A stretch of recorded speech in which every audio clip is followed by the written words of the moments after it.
तो एपिसोड के स्टार्टिंग में कुछ लोगों को बहुत सारे सैनिकों ने घेर लिया होता है। उन लोगों में से एक आदमी कहता है अब तो हम चारों तरफ से गिर गए हैं। और उसके बाद एक ब्लू कलर की लाइट आती है और वह लोग कहते हैं फाइनली हुआ है, आ गया। हम लोग देखते हैं एक लड़का तलवार पकड़ के खड़ा होता है और कहता है मेरा नाम है ली यून और मैं दूसरी दुनिया से हूँ। अब मैं जिस दुनिया में हूँ उसका नाम है सेंजो।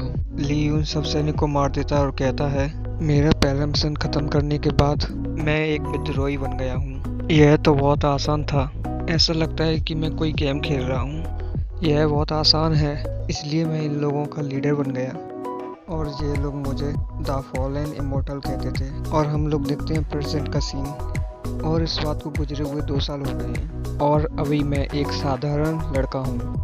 हाँ, एक और बात, विद्रोही सेना को 1 साल पहले ही छोड़ चुका हूँ और मैं शादी कर चुका हूँ एक साधारण लड़की के साथ और उसका नाम है जो राउल और वह बहुत सुंदर है। जो कहती है ली को कि पहले कुछ खा जाओ, फिर खाना खाने के लिए मिले या ना मिले। ली मिठाई खाता है और कहता है कि यह राजमहल की मिठाई से भी ज़्यादा टेस्टी है। जो बोलती है तुमने तो कभी राजमहल का मिठाई टेस्ट ही नहीं किया, तो तुमको कैसे पता चला कि यह राजमहल की मिठाई से भी ज़्यादा टेस्ट। ली कहता है कि मैं मन में सोचता हूँ कि यह मिठाई राजमहल की मिठाई से भी बहुत ज़्यादा टेस्टी है। जो कहती है कि ओके ओके तुम्हारा खाना खाते रहो। ली कहता है ऑब्वियसली मैं तुम्हारे मिठाई को महल की मिठाई से कंपेयर कैसे कर सकता हूँ। ली कहता है कि मुझे ऐसा ही लैब तो हमेशा से चाहिए था, एक ऑर्डिनरी वाइफ और एक ऑर्डिनरी में और सब कुछ कितना सिंपल। और उसके सामने एक धमाका होता है। हम लोग देखते हैं बहुत सारे विद्रोही तलवार और मसाल लेके खड़े होते हैं। ली को कुछ भी समझ में नहीं आ रहा होता है कि ये लोग फिर से विद्रोह करने क्यों आ गए। और दूसरी तरफ हम देखते हैं कि जितने भी विद्रोही आए हुए थे वो चारों तो महल के आग लगा देते हैं और मासूम लोगों को मारने लगते हैं जो गुस्से में उन लोगों की तरफ देख रही होती है। ली अपने मन में कहता है कि ये लोग फिर से क्यों आ गए, लगता है कि मेरी वाइफ बहुत ज़्यादा डर गई है। ली अपनी वाइफ का हाथ पकड़ता है और गोदी में उठा लेता है और कहता है हनी तुमको डरने की कोई ज़रूरत नहीं है, मैं हूं ना। और उनके चारों तरफ बस आग ही आग होता है। जो कहती है ये सारे सब बस कीड़े हैं और कीड़ों को हर वक्त तबाही मचाना आता है।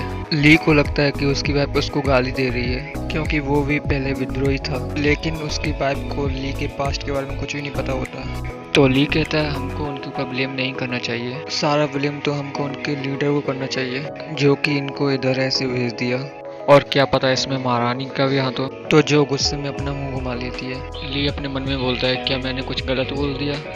उसके बाद वो दोनों बाहर की तरफ चलने लगते हैं और वो दोनों बाहर जाके देखते हैं कि बहुत सारे दुश्मन उनकी तरफ तलवार लेके खड़े होते हैं। ली अपनी वाइफ को कहता है कि तुमको डरने की कोई जरूरत नहीं, बस तुम मेरे पीछे खड़ी रहना। और ली उन विद्रोहियों को कहता है कि सोवर कर आ जाए टाइगर के वेश में। और उन विद्रोही में से एक कहता है कि क्या कहा तुमने, क्या तुम्हें मरना है।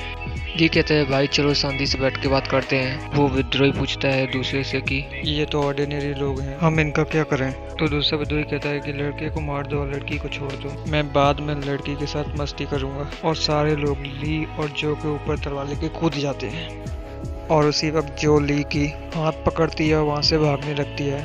ली अपने हाथ से एनर्जी ऐसा कुछ उनकी तरफ फेंकता है और वहाँ पर एक बहुत बड़ा ब्लास्ट होता है और सारे विद्रोहियों का चित्र उड़ जाते हैं।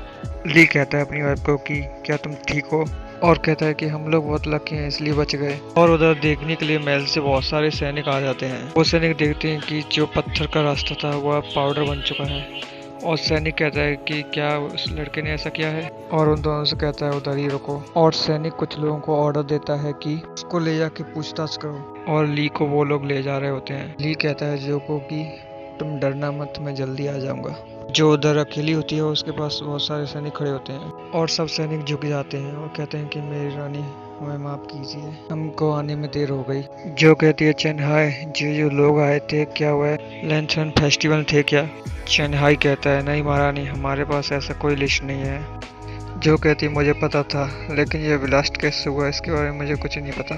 चेन्नई कहता है मैंने भी कुछ उनके बारे में पता किया है, ये लोग गैंगस्टर थे, इनको कोई हायर किया था विद्रोही बनने के लिए। जो समझ जाती है कि ये अरिस्टोक्रेटिक फैमिली थे जिन्होंने इन लोगों को भेजा। चेन्नई कहता है कि नहीं महारानी, अरिस्टोक्रेटिक फैमिली अब तक बहुत पावरफुल है। तो जो कहती है कि विद्रोही का लीडर इस शहर में कहाँ छुपा होगा। ली को सैनिक ड्रॉप करके कहते हैं कि मिस्टर ली आप अपना ख्याल जरूर रखें और आपको जब भी टाइम मिले इधर जरूर आना। ली अपने मन में कहता है कि ये सैनिक कब से इतना दयालु हो गए, मुझे पूछताछ करने के लाए थे और इधर मुझे खाना खिला रहे हैं। और ली उसके बाद बाहर आता है तो जो पूछती है कि तुमको इतना टाइम क्यों लग गया बाहर आने में। तो ली बोलता है तुमको इतना इंतजार कराने के लिए माफ़ करना। और उसके बाद ली जो का हाथ पकड़ लेता है। जो कहती है कि मुझे ऐसा लगा कि वो लोग तुम्हें लेके बहुत पीटे होंगे। ली कहता है कि क्या तुम उस बारे में बात कर रहे हो क्या। जो कहती है कि अब कैपिटल बिल्कुल भी सेफ नहीं है तो तुम्हारा ख्याल रखना। कहती है कि इधर एक नया नया महारानी बनी है, इसलिए उनको गिराने के लिए अरिस्टोक्रेटिक फैमिली प्लान बना रही है और बहुत सारा सैनिक और बहुत सारे विद्रोही को भेजकर हंगामा मचा रही है। और ली कहता है वाह मेरी वाइफ को बहुत कुछ पता है। और जो कहती है नहीं, मैं तो वो सैनिक जो बात कर रहे थे उनको चुपके से सुन लिया। और वो लोग जब जा रहे होते हैं तो ली को भी नहीं पता होता कि उसकी वाइफ महारानी होती है। और वो दोनों जब जा रहे होते हैं उनके सामने एक आदमी पड़ा होता है और उसकी वाइफ रो रही होती है। तो जो कहती है अगर हमारे साथ कुछ बुरा हुआ तो ली जो के हाथ को पकड़ लेता है और कहता है जब तक तुम मेरे पास हो ना, ये दुनिया का सबसे सेफ प्लेस है। जो कहती है हाँ मुझे पता है, मैं जब तक तुम्हारे पास हूँ मैं सेफ हूँ।